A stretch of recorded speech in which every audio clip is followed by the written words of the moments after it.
안녕하세요.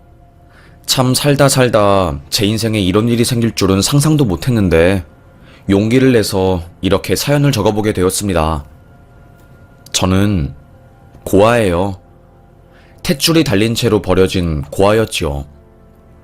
나중에 크고 나서 들어보니 저의 친엄마는 고등학생이었대요.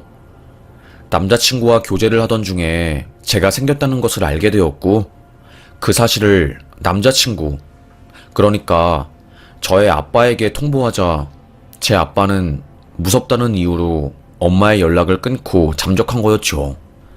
10대에 임신을 했던 엄마는 너무나도 무서운 마음에 부모님에게 임신 사실을 알리지 않고 가출하게 되었고 막달이 되어 배가 아프자 저를 혼자서 낳게 된 거였습니다. 화장실에서 저를 혼자 낳았대요. 제가 앙앙 울자 엄마는 너무 무서웠고 저를 데리고 화장실을 나서다가 그 옆에 있는 하수구에 절 버리고 집으로 도망친 거였죠. 애가 자지러지게 우는 소리가 들리니까 그 근처에 있던 수선집을 운영하는 아줌마가 탯줄 달린 채로 하수구에 버려진 저를 발견한 거고 바로 경찰에 신고를 했다고 하더라고요. 내가 그때 너를 발견하고 얼마나 놀란지 몰라. 그때 내가 이불 재봉틀을 돌리고 있었는데 재봉틀 소리가 묻힐 정도로 애가 앙앙 울길래 느낌이 너무 이상해서 밖에 나와서 두리번거렸다가 너를 찾은 거잖니. 저를 키워주신 수선집 아주머니가 저에게 해주신 말씀이었어요. 경찰이 출동해서 저를 버리고 간 친엄마를 찾았고 친엄마는 아직 고등학교를 졸업하지도 못한 10대라는 것을 알게 된 경찰은 엄마에게 물었대요. 아이를 포기할 겁니까? 어떻게 키우겠어요. 너무 무서워요. 우리 부모님, 제가 아이를 임신한 것도 낳은 것도 모르는 상황이세요. 결국 친엄마는 저를 포기하였고 전 시설에 맡겨질 위기에 처한 것이었죠. 저를 처음 발견한 수선집 아줌마가 제 운명을 딱하게 여겨서 경찰에게 시설 가면 사랑도 못 받고 힘들게 살 텐데 에휴 이를 어쩌면 좋니. 내가 키울 수 있다면 키우고 싶은데 입양 제의를 한 겁니다. 경찰은 관련 정보를 수소문해서 결국 수선집 아줌마, 저를 처음으로 발견한 최초의 발견자분이 저를 입양해서 키우게 된 거였습니다. 제가 아마 5살 무렵이었을 거예요. 제가 입양되었다는 사실을 알게 된 때가요. 저는 항상 먼지가 쾌쾌하게 쌓여있는 작은 창고에서 아줌마와 함께 살았거든요. 에휴, 여기 아줌마가 착해서 그때 하수구에서 버려진 애를 발견했다는 이야기는 들었는데 결국 입양까지 하고 세상에 이런 사람 또 없지. 이렇게 착하고 선한 사람 또 없어. 정말 사람 잘 만났어. 라고 하면서 혀를 끌끌 차는 손님의 이야기를 듣고 저는 제가 입양되었다는 사실을 알게 되었어요. 그 전까지는 그냥 엄마 아빠가 멀리 여행을 가서 아는 분한테 저를 맡긴 줄 알았고 아줌마도 저에게 그렇게 말해줬거든요. 제가 아줌마한테 아줌마, 나 입양된 거야? 버려진 아이였어? 라고 말하니까 아줌마는 누가 그래? 응? 당황하시더라고요. 저는 고개를 푹 숙이고 다 들었어. 아줌마가 나 입양했다는 거. 아까 가게 온 손님이 말해줬어. 어린 마음에 저는 화가 났어요. 아줌마가 나에게 거짓말을 쳤다는 묘한 배신감과 이유 모를 분노가 치밀어 올랐지요. 아니야. 라온이 너는 버려진 게 아니라 구해진 거야.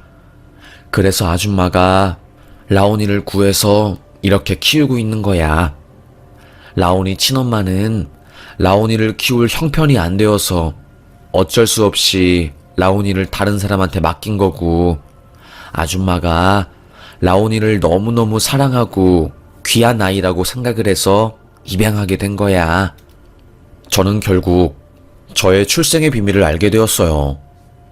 너무나 어린 나이에 나는 다른 집과는 다른 인생을 살게 되겠구나 라는 것을 직감적으로 알게 되었지요. 초등학생 때 운동회를 할 때 저는 부모님이 안 오시고 수선집 아줌마가 대신 저의 곁을 지켰어요. 애들은 야, 너는 엄마 아빠 대신에 왜 맨날 할머니가 와? 우이씨, 할머니 아니거든. 내가 세상에서 제일 아끼는 아줌마거든.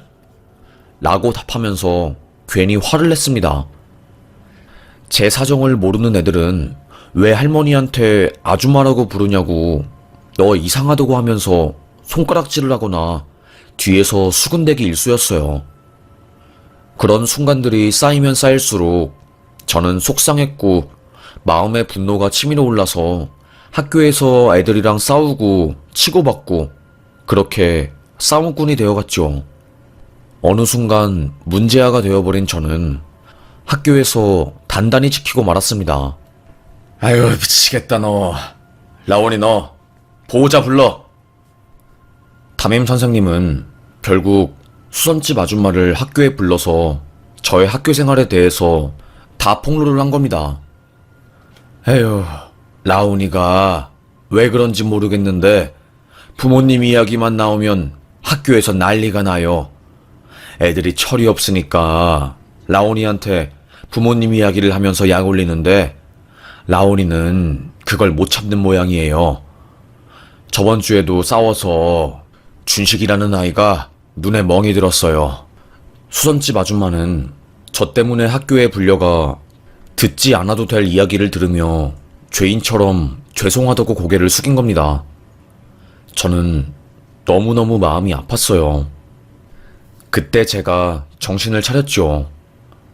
아, 날 키워준 사람한테 보답하지는 못할 망정 지금 내가 아줌마한테 상처를 준 거구나. 나를 키워주신 훌륭하고 감사한 분인데 지금 내가 뭐 하는 거지? 정신이 번쩍 들더라고요. 수선집 아줌마는 라온아, 아줌마는 다른 거 안 바란다. 그저 네가 성인이 될 때까지 안전한 울타리에서 건강한 사람으로 자라길 바라.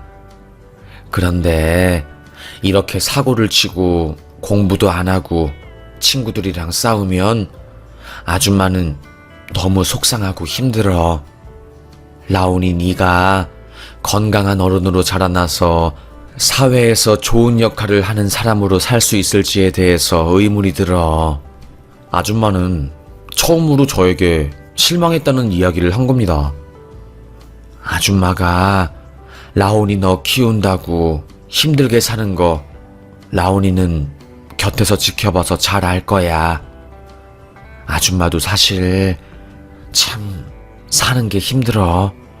나 하나 입에 풀칠하기도 힘든데 이놈의 오지랖 때문에 버려진 아이 거둔다고 사서 고생을 하고 아줌마는 그냥 라온이가 행복하고 건강했으면 좋겠는데 그게 참 힘드네. 결국 제 앞에서 닭똥 같은 눈물을 보였습니다. 저는 너무 죄송해서 말을 못했어요. 사실 수선집 아줌마는 진짜 힘들게 사시는 분이었거든요. 2평도 안 되는 작은 반지하 수선집에서 맨날 재봉틀을 드르륵 거리면서 돈을 버시고 그것도 버는 돈의 대부분은 빚을 갚는 데 쓰느라 기초생활수급자로 나오는 돈으로 절 키우셨어요. 아줌마의 친구들은 아줌마가 저를 입양한 이후로 형편이 더 안 좋아져서 주말마다 설거지 알바도 한다고 불쌍하다고 말할 정도였죠. 저는 저를 거두어준 사람한테 은혜를 갚기는커녕 가슴에 대못만 박는 일을 하고 있으니 너무나도 후회가 되는 겁니다. 어린 저였지만 그때의 일로 인해서 일찍 철이 들게 되었어요. 저는 펑펑 울면서 아줌마 죄송해요. 제가 너무 바보 같고 어리석었어요. 2번 다시 그러지 않을게요. 정신 차리고 똑바로 살게요, 아줌마. 꼭 성공해서 아줌마 행복하게 해줄 거야. 정말로. 그날 아줌마와 저는 서로 얼싸안고 펑펑 울었습니다. 아줌마는 슬퍼서 울고 저는 미안해서 울고, 사회에서 고립된 두 명이 서로의 마음을 확인하고 의지하면서 사는 게 쉬운 일은 아니었으니까요. 사회적 약자, 버려진 고아와 경제적으로 힘든 중년의 여자에게 사회가 보내는 시선은 따뜻하지 않았기에 저희는 서로를 더 아끼고 사랑했습니다. 저는 그때부터 미친 듯이 공부했던 것 같아요. 이상하게 어릴 때부터 저는 공부를 안 해도 항상 성적은 잘 나왔거든요. 그런데 각을 잡고 공부를 하니까 무섭게 바로 전교권에 들어간 거였습니다. 담임 선생님도 라온이 너 학원 다니니? 아니 갑자기 어떻게 이렇게 성적이 바로 오를 수가 있니? 항상 학교에서 문제아였던 제가 공부를 시작하면서 성적이 어마어마하게 오르자 담임쌤도 이상하다고, 교사 생활하면서 이렇게 급격하게 성적 오른 것을 본 적이 없다고 하면서 신기해했죠. 저는 성적이 오르고 전교 1등까지 하게 되자 애들이 더 이상 저에게 부모 없는 애라고 놀리지 않고 선생님들도 저를 함부로 대하지 않으니까 그런 것에 큰 깨달음을 느끼고 더더욱 열심히 공부를 했던 것 같아요. 결국 저는 초등학교, 중학교를 수석으로 졸업했습니다. 주변에서는 라온이 너는 진짜 머리가 좋다. 그러니까 학원도 안 다니는데 1등을 하지. 대박이다. 그러게 말이야. 라온이 너는 친부랑 친모한테 엄청 좋은 유전자를 물려받았네. 세상에. 다들 저에게 천재라는 말을 했어요. 하지만 저는 천재가 아니었어요. 다른 애들보다 약간 머리가 좋은 것은 맞지만 공부를 하겠다고 마음을 먹은 이후로 항상 서점에 가서 버리는 책 같은 거를 구걸하고 담임쌤한테도 교사용 학습지를 받을 수 있냐고 말하면서 엄청 책을 구하려고 노력했거든요. 그리고 그 책을 100번도 더 넘게 읽고 싹 다 외웠습니다. 다른 애들보다 제가 조금 더 잘난 면이 있다면 숫자에 강한 거였어요. 회계 영재라고 불릴 정도로 저는 숫자가 재밌고 수학을 잘했거든요. 고등학교에 올라간 저는 문과를 가려고 했습니다. 하지만 선생님이 문과 가지 말고 라온이 너 같은 애는 이과 가서 의사를 해야 해. 네가 지금 2학년 이과 전교 1등 형보다 수학 점수가 더 잘 나오니까 이과를 가야 해. 그런 선생님의 권유에 결국 저는 이과를 가서 공부하게 되었습니다. 제가 전교 1등을 하고 착실한 학생이 되니 수선집 아줌마는 뛸 듯이 기뻐했어요. 이제 좀 보람이 느껴진다. 우리 라온이가 정신 차리고 공부하니까 아줌마는 너무너무 행복하네. 평생 라온이가 사고 치면서 살까봐 아줌마가 라온이를 잘못 키운 건 아닐까. 내 잘못으로 인해서 라온이가 삐뚤어지는 것은 아닐까 싶었는데, 아이고, 참 기분이 좋다. 아줌마, 저 아줌마를 위해서 살 거예요. 저를 거두어주시고 키워주신 아줌마한테 온 힘을 다해서 마음을 보답할 거예요. 그래서 이렇게 제가 지금 독하게 공부하는 거예요. 저는 아줌마에게 그 약속을 지키기 위해서 진짜 독하게 공부했던 것 같아요. 고등학교 2학년 때 슬럼프가 와서 전교 20등을 하면서 너무나도 힘들었습니다. 맨날 집에 가서 울고 아줌마는 그런 저의 모습을 모른 척 해주시고 문제집 넉넉하게 사주지 못해서 미안하다고 아줌마가 더 열심히 일하겠다고 말해주셨죠. 그런 아줌마의 마음을 잊지 않고 초심으로 돌아가서 전 그 누구보다 학교 야자실에 일찍 도착하고 늦게까지 공부했습니다. 죽을 것 같았지만 공부한다고 죽진 않더라고요. 결국 고3이 되기 전에 이과 1등 자리를 다시 잡을 수 있었고, 고3 올라가서는 압도적인 1등을 하면서 저는 유력한 서울대 의대 수시원서 접수자로 주목받았습니다. 교장 선생님 추천서는 이과, 문과, 전교 1등 각각한테 한 장씩 써주는 거거든요.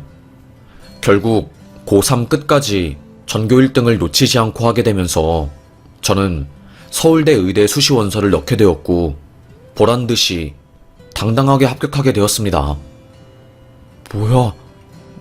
뭐야? 나 서울대 의대 합격했어. 세상에, 아줌마, 나 합격했어! 수선집이 떠나가라 소리를 지른 저였어요. 그런데 아줌마는 인기척도 없었습니다. 이상한 마음에 수선집 안쪽 문을 열었지만 아줌마는 보이지 않았어요. 사실 몇 달 전부터 아주머니 표정이 어둡고 안 좋았거든요. 계속 심각한 표정과 목소리로 다른 사람들이랑 통화를 하고 저는 알 수 없었습니다.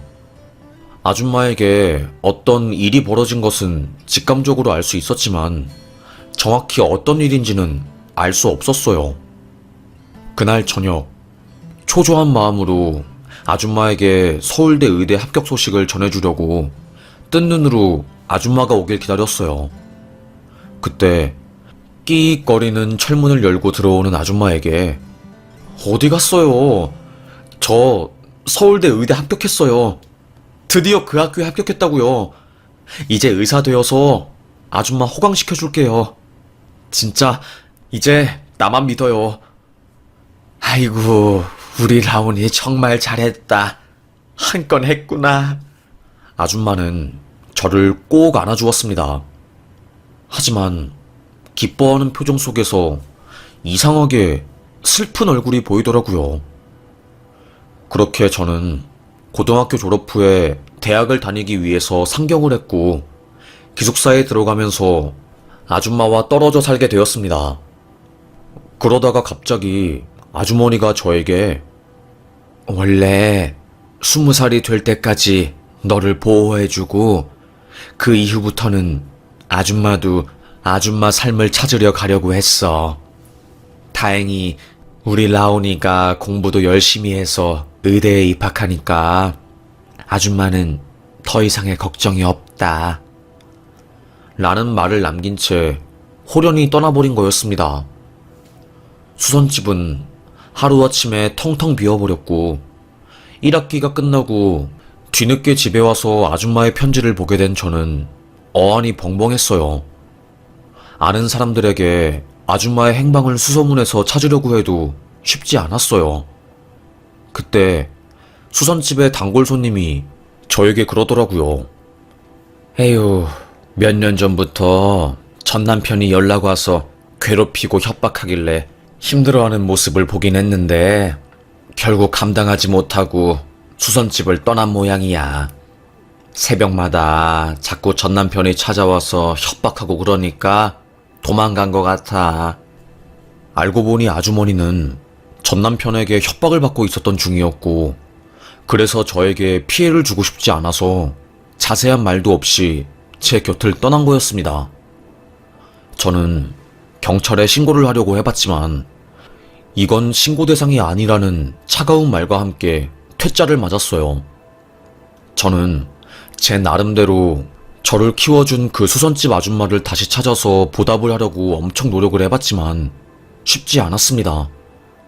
거의 대학 시절 내내 아줌마를 찾으려고 노력을 해보았지만 아줌마는 제 눈앞에 나타나지 않았고, 그렇게 저는 우울한 마음을 가지고 대학 생활을 하게 되었어요.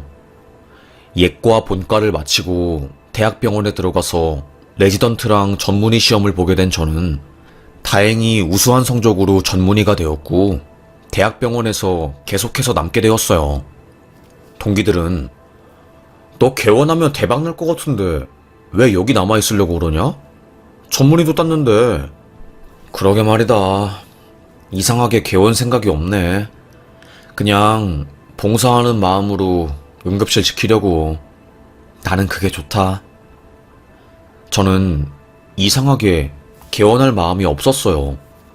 그냥 대학병원에서 나보다 처지가 더 힘든 사람들을 보면서 미묘하게 위로도 받고, 저도 가족 없이 혼자 사는 사람이다 보니까 그냥 병원에서 하루 종일 있는 게 마음이 편하더라고요.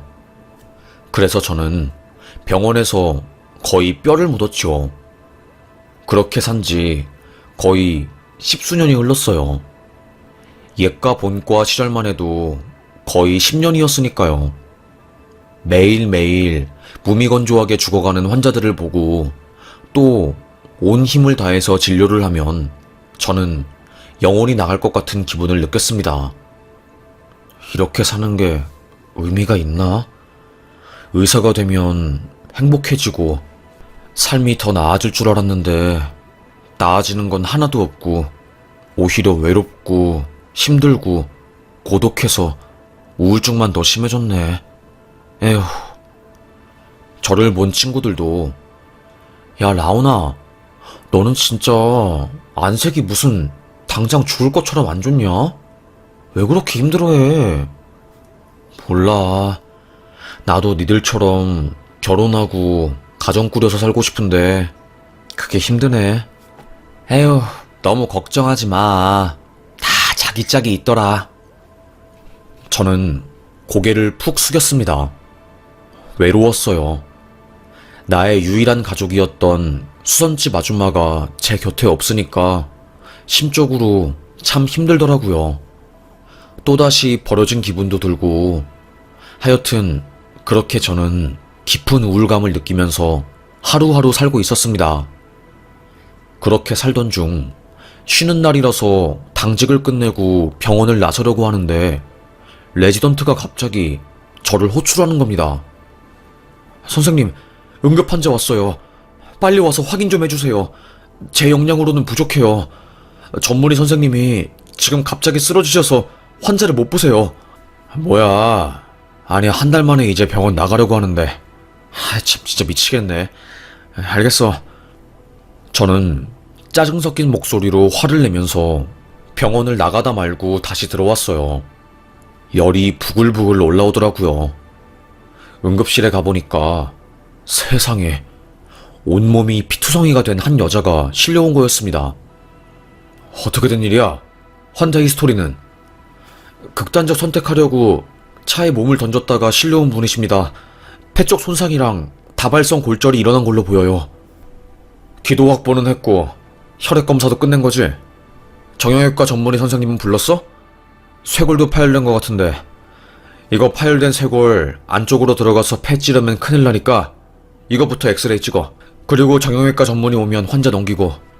저는 신속하고 정확하게 늘 하던 응급환자 매뉴얼을 토대로 레지던트에게 알려줬어요. 갑자기 실려온 응급환자로 인해서 분주하게 응급실이 돌아가게 되었죠. 저는 양복 위에 급하게 가운을 입고 온몸에 피를 튀기면서 환자 응급조치를 했습니다. 그때 협진을 온 다른 과 전문의 선생님들이 오시게 되었고 한시름 걱정을 덜게 되었어요. 그제서야 눈에 들어온 환자의 전보. 팽현숙? 깜짝 놀랐습니다. 팽현숙. 그 이름은 저를 거두어준 수선집 아줌마의 이름이었어요. 너무 놀란 저는 이게 뭐야? 어떻게 된 일이야? 다시 환자의 얼굴을 확인한 순간 기절할 뻔했습니다.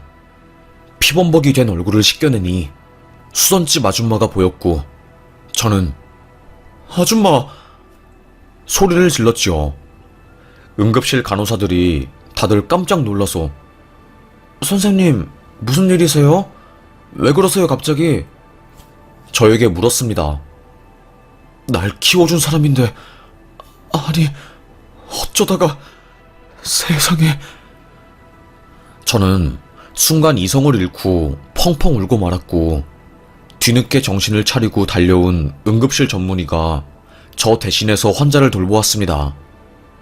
감정적인 상황에서 환자를 치료하는 것은 불가능한 일이었거든요. 너무 놀랐어요.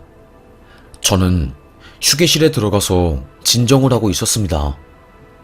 얼마 뒤 제 곁으로 온 간호사가 저에게 환자분 다행히 괜찮아지셨어요. 혹시 아시는 분이세요? 의사분께서 이렇게 놀란 건 처음 봤어요. 김 간호사, 내가 옛날부터 찾던 사람이 있었는데 그 사람이 방금 실려온 환자분이었어. 네? 선생님 버려졌을 때 입양해주신 수선집 아주머니가 그 팽현숙 환자분이시라고요? 그래, 맞아. 간호사는 충격적인 표정을 지었어요. 저는 심장이 너무 터질 것 같아서 좀 쉬다가 가겠다고 말했지요. 어느 정도 마음을 추스린 후에 병원에 다시 들어갔고, 거기서 아주머니가 갑자기 사라진 이유를 전부 알게 되었습니다. 수술을 하고 회복을 하고 있던 아주머니 곁에 다가갔어요. 저를 본 아주머니는 화들짝 놀라면서 라오나, 여기서 일하고 있었던 거니? 라오나. 아주머니, 대체 말도 없이 사라지셨어요. 제가 얼마나 아주머니를 기다리고 찾은지 알아요? 의대 입학하고 나서 아주머니한테 받은 그 사랑 다 돌려주려고 얼마나 노력했는데 어떻게 이럴 수가 있어요? 제 말을 들은 아줌마는 한동안 침묵을 지키셨습니다. 고개를 들지 못하고 아무 말도 못하시다가 힘겹게 저에게 말을 꺼낸 겁니다. 내 전 남편이 너를 해치는 걸 원하지 않았어. 네? 그게 무슨 말이에요, 아줌마? 알고 보니 아주머니는 저를 입양하기 전에 10년 정도 결혼 생활을 하셨던 상태였어요. 아이를 가지려고 수도 없이 노력을 했는데 계속해서 아이는 생기지 않고 이거에 불만을 품은 남편분이 아주머니 몰래 외도를 하다가 들켰답니다. 화가 난 아주머니는 남편분에게 어떻게 바람을 피울 수 있어? 아무리 생각해도 이건 아니지. 바람 피우는 거는 나를 개무시한다는 이야기 아니야? 당신 선은 지켜야지. 화를 버럭버럭 냈답니다. 남편분은 애도 못 낳고 쓸모도 없이 밥만 축내는 여자가 뭘 잘했다고 소리를 질러? 죽고 싶어? 그때부터 남편분이 아주머니에게 폭력을 쓰고 무서운 말들을 하기 시작한 거죠. 내가 너 죽이는 건 일도 아니다. 네가 뭔데 나한테 소리를 지르냐? 죽고 싶냐? 이런 말들로요. 아주머니는 이혼하려고 노력했지만 그때마다 돈이 없어서 좌절했대요. 이혼 변호사 선임하는 것도 돈이 드는 일이니까요. 그러다가 아저씨가 아주머니 명의로 억대의 돈을 빌린 것을 알게 되었고 결국 참다 폭발한 아주머니가 아저씨에게서 도망친 거였답니다. 이혼 소송은 못하고 다른 친구의 명의로 수선집을 계약해서 그곳에서 반지하에서 몰래 몸을 숨기고 돈을 벌면서 입에 풀칠한 거였어요. 그렇게 돈을 모아서 이혼 소장을 날리고 이혼 후에 비로소 자유의 몸이 되어서 전 남편 때문에 생긴 빚을 하나씩 차곡차곡 갚고 있었던 거였죠. 그 말을 들은 저는 아줌마가 그렇게 힘든 상황에서 저를 입양하고 키워주신지 몰랐어요. 어느 정도 형편이 힘든 건 알았지만 빚이 그렇게 많은 상황인지는 상상을 못했거든요. 그렇게 힘들게 사시다가 제가 20살이 되었을 때 아주머니의 전 남편분께서 아줌마를 찾아낸 거고 협박을 한 거였어요. 그래서 아줌마는 전 남편이 저까지 해칠까봐 두려워서 벌벌 떨다가 결국 저에게 편지 한 통을 남기고 호련히 사라진 거였습니다. 그 이후로 10여 년 동안 아저씨에게 붙잡혀서 거의 노예처럼 살았다고 하더라고요. 알코올 중독자인 아줌마의 전 남편이 술을 마시고 들어오면 걷잡을 수 없이 폭력적이게 변하고 아줌마는 도망치고 싶었지만 도망칠 때마다 귀신같이 자신의 주소를 알고 찾아오는 전 남편 때문에 그 지옥의 구렁텅이에서 벗어날 수 없었다고 하더라고요. 정말로 힘들었어. 네가 다칠까봐 아줌마는 떠날 수밖에 없었어. 미안하다. 미안해. 네가 날 찾고 있었다는 것은 알았지만 차마 나설 수 없었어. 네가 위험해질까봐. 저는 기껏 의사가 되었는데 아줌마를 지켜주지 못했다는 사실에 큰 자괴감이 들었습니다. 너무 힘들게 산 아주머니는 결국 우울증에 걸리게 되었고 심적으로 너무 감당이 안 되는 기분이 드니까 결국 극단적인 선택을 하신 거였어요. 다행히 기적적으로 살아나게 되었고 그때 응급실로 실려오게 된 거였죠. 운명인지 제가 있는 병원에 아주머니가 입원하게 된 거였습니다. 아주머니, 그렇게 힘든 일이 있으셨으면 저한테 말하지 그랬어요. 제가 얼마나 아주머니를 찾았는데요. 저요, 이제 사회적 지위도 있고 돈도 모았어요. 아주머니 지킬 수 있어요. 그 악마 같은 아저씨 품에서 벗어나서 이제 저랑 살아요. 지금까지는 아주머니가 저를 지켜주고 저를 키워주셨지만 이제부터는 제가 아주머니를 보호해드릴게요. 제가 아주머니한테 그동안 받았던 사랑을 전부 다 돌려드리고 싶어요. 아줌마는 제 고백을 듣고 눈물을 펑펑 흘렸습니다.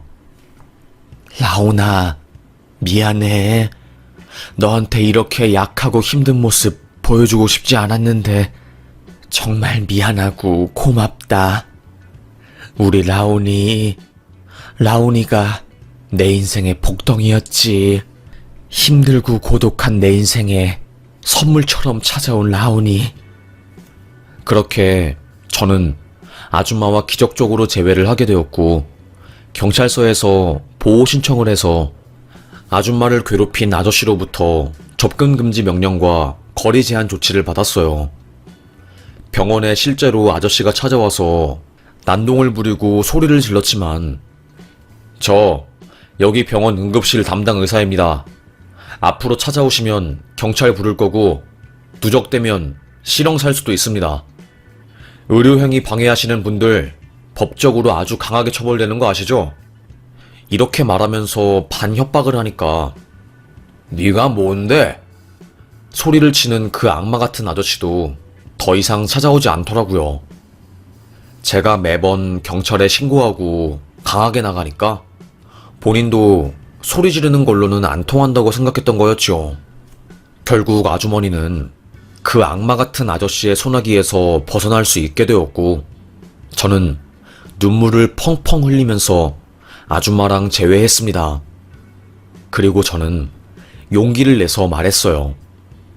아주머니, 제가 지금까지 저를 키워주신 아주머니에게 수선집 아줌마라고밖에 부르지 못했는데 이제는 아줌마를 엄마라고 불러도 될까요? 엄마라고 부르고 싶어요. 정말 큰 용기를 냈습니다. 제 말을 들은 아주머니는 놀란 눈빛을 보이면서 당연하지.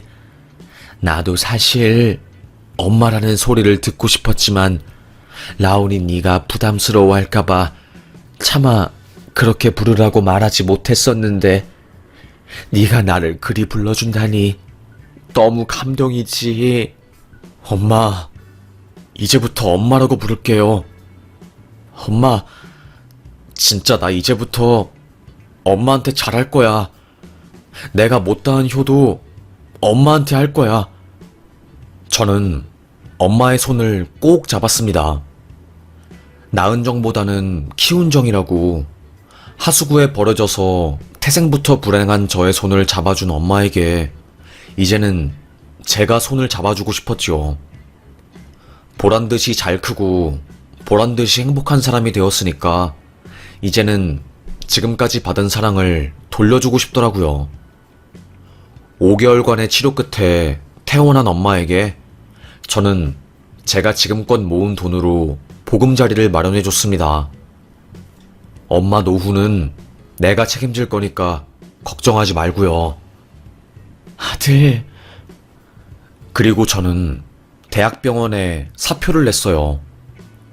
이제는 책임질 사람이 생겼으니 돈도 더 많이 벌고 싶고 해서 개원을 하려고요. 그렇게 저는 엄마를 만난 이후로 다시 삶에 대한 의지가 생겨났고 하루하루 생명력 있게 살게 되었습니다. 사는 게 행복했어요. 내가 지킬 사람이 생겼고 가족이 생기니까 든든하고 울타리가 생긴 듯한 기분이 들었지요. 엄마, 우리 이제는 다시는 헤어지지 말자. 힘든 일이 있으면 아들한테 말해. 아들 의사야. 엄마 정도는 지킬 수 있다고. 그래, 우리 아들이 최고다. 아들 덕분에 엄마가 든든해. 제2의 인생을 사는 것 같아. 개원한 후로 1년간 열심히 돈을 벌어서 그 돈으로 저는 엄마에게 수선집을 열어줬습니다. 엄마의 평생이 담긴 수선집. 전 남편 때문에 황급하게 수선집을 접었기 때문에 수선에 대한 미련이 남아있었던 엄마에게 나름의 선물을 해주었어요. 그리고 사람이 사회적으로 고립되면 외롭기 때문에 저만의 선물이었지요. 엄마는 수선집을 선물 받고 펑펑 울었고 저의 손을 꼭 잡으며 이제 너무 행복해서 죽어도 여한이 없다고 하셨습니다. 지금은 엄마와 저 주말마다 만나서 행복하게 하루하루 살고 있어요. 주말에는 고아원 가서 함께 봉사하고 이따금씩 제가 의료봉사 갈 때면 엄마도 함께 가서 도울 게 있으면 돕고 그런 생활을 반복하고 있답니다. 참 삶이라는 게 좋을 때도 있고 나쁠 때도 있고 반복되는 것 같아요. 그럼 제 이야기 끝까지 들어주셔서 감사합니다. 저는 여기서 마무리하겠습니다. 오늘도 우리 파이팅해서 하루 살아가 보자고요. 행복한 인생 살아요. 돈이고 뭐고 건강이 최고고 내 마음이 행복해야 그게 참된 인생 아니겠습니까?